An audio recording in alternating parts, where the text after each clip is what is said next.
Hello everyone and welcome to Sources classes. So in this video again we have come up with a question pertaining to the ones that we have seen come across multiple years in the test of mathematics.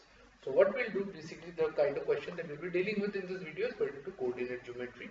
So we'll take a look at the question itself and then subsequently with the help of the question we'll try to identify what are the correct approaches to us solving the same.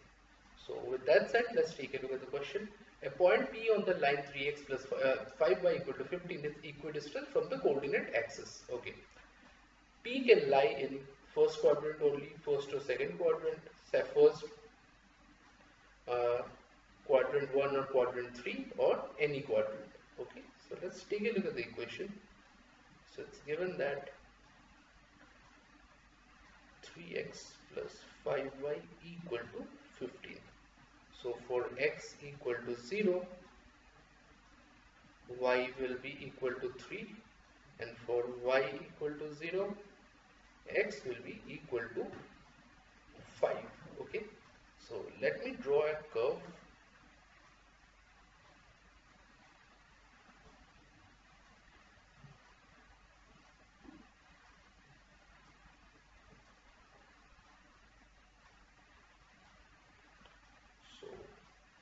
Say this is my coordinate axis. Okay, say this is x dash, y and y dash. Okay, so this is a curve. So what we can do here is that say this here is 0, so let this be 1, 2, 3, 4, 5, 6, similarly minus 1, 2, 3, 4, 1, minus 2,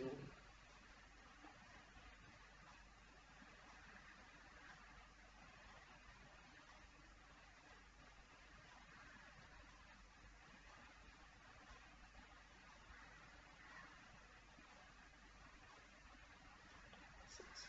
Okay, so say this is the coordinate axis, and now let's mark the points. So first point will be 0, 3, and the other point will be 5, 0. So this is 5, 0, and this is 0, 3. So let me draw a line from these points.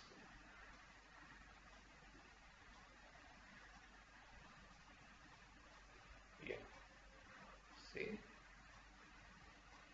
this is the, let me draw it with a different color.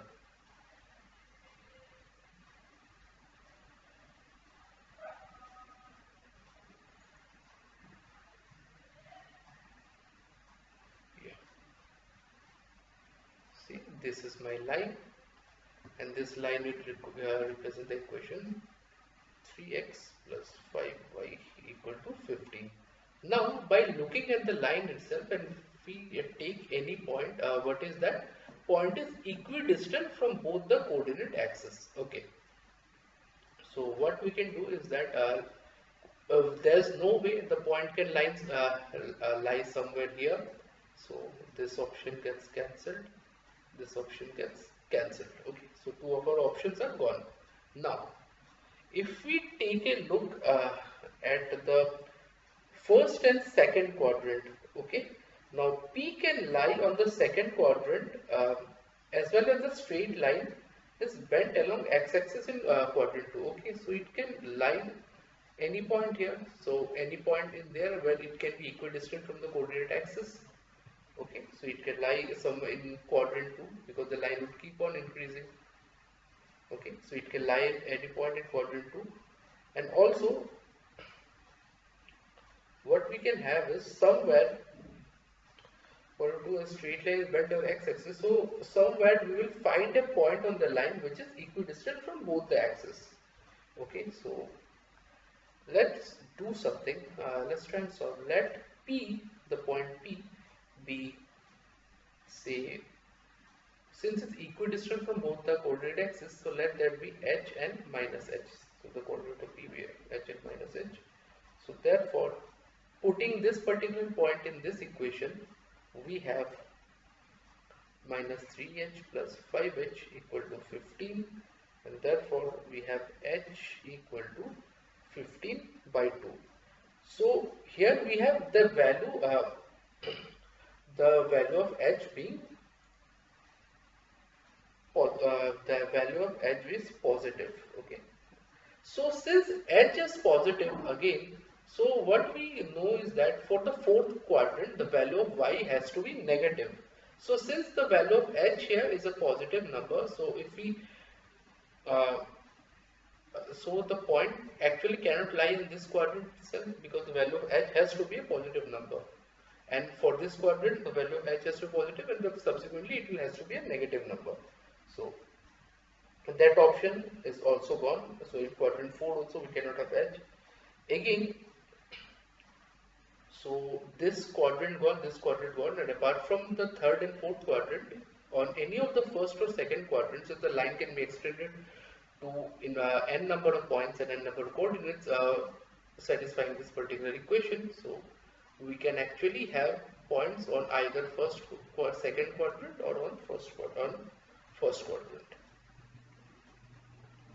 Okay, so therefore this will be an option. This is a partial incomplete answer, because option of quadrant 2 will also be involved in this particular case. So I hope this is clear to you. This is basically by visual representation also we could have actually solved this question, but then again, just for the clarification, we have actually gone through the same. So kindly go through the video so you can get a clear idea on how to go about solving this kind of problems in general, so that whenever you come across this problem, you can get a clear idea of how you should go about. So with that said, go through the video as many times as you feel comfortable enough that you have gotten the gist of the concept behind the scene, and then subsequently try to solve this question for better understanding as well. So with that said, we have come to the end of the video. In case you like it, make sure you like, share, subscribe to our channel, so that you can keep coming up with content similar to this further down the line as well. So that's it, I'm signing out. Thank you so much.